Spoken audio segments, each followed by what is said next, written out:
Okay, what if I told you that an ancient myth wasn't just a story, but a kind of blueprint for how the universe works? That's exactly what we're going to dive into today, a fascinating tale from a Vedic text that describes a huge cosmological process, a cosmic bargain, if you will, that gets the whole show on the road. So the story kicks off with this really intriguing verse. We're introduced to Soma the king, which is this incredibly valuable prize, and it's being held by these powerful guardians called the Gandharvas.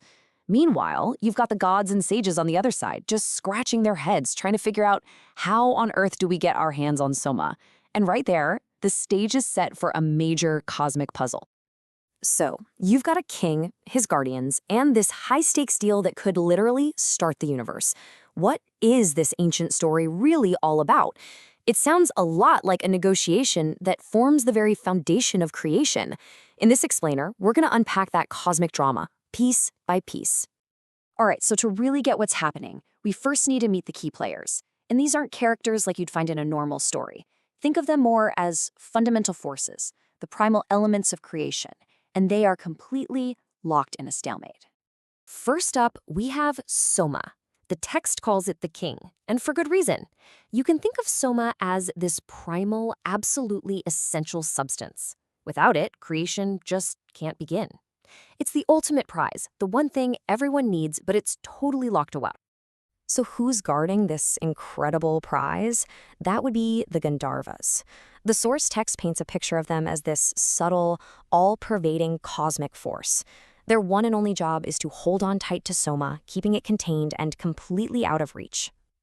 And on the other side of this, we have the Pranas. Now, these are the sages from that opening verse we read. They are the primary life forces, these dynamic energies just itching to build the universe. But they're stuck. They're missing the one key ingredient they need to get started, Soma. So this is our cosmic standoff. You've got the Pranas, the creators, ready to go, but totally stalled. And then you have the Gandharvas, who have Soma, the essential ingredient, on complete lockdown. The entire universe is basically at a standstill. So how do you solve a problem like that? Well, the solution to this cosmic deadlock doesn't come from brute force. It comes from a new, mysterious power, a force so compelling that it can change the entire game. And this power is called Vak. At its core, Vak is the principle of speech, or even more fundamentally, it's vibration. The text gives us this incredible metaphor to help us understand it, describing Vak as a woman whose appeal is so powerful, so irresistible, that she becomes the ultimate bargaining chip. But why is Vak the perfect solution? I mean, what makes it so special? Well, it's a primal, fundamental vibration. And here's the kicker. The text gives us this amazing clue.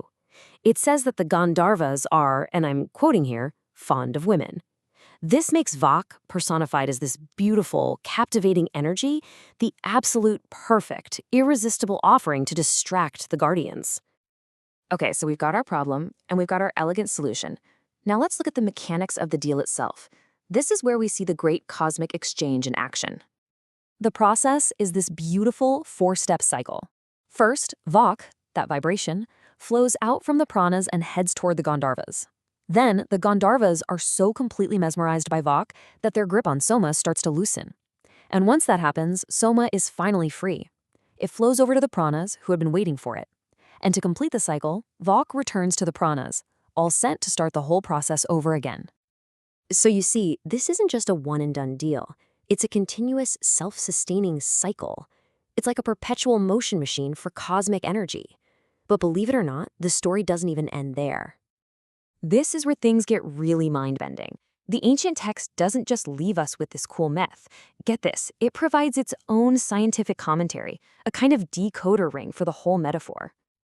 Just look at this breakdown. The commentary maps these cosmic players directly to principles of physics. Soma, our hidden king, is identified as the source of negative charge. The Pranas, those active-seeking life forces, are the source of positive charge.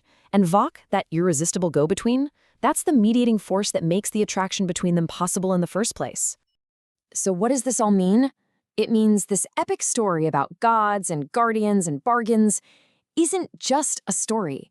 It's an incredibly sophisticated metaphor describing the fundamental interaction between positive and negative forces, the very dance of attraction and exchange that underpins our entire physical reality. And this isn't just our modern take on it. The source text spells it out explicitly. The commentary says this whole process describes the coming together of the substances from which positively and negatively charged particles are born. It's an ancient cosmology, but it's speaking the language of physics. It's just incredible.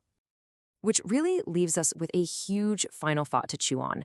We tend to put myth and science into completely separate boxes, right? But what if ancient metaphors like this one aren't just primitive stories? What if they're actually sophisticated frameworks, ancient explainers designed to illustrate the deepest principles of the cosmos? It makes you wonder what else might be hiding in plain sight.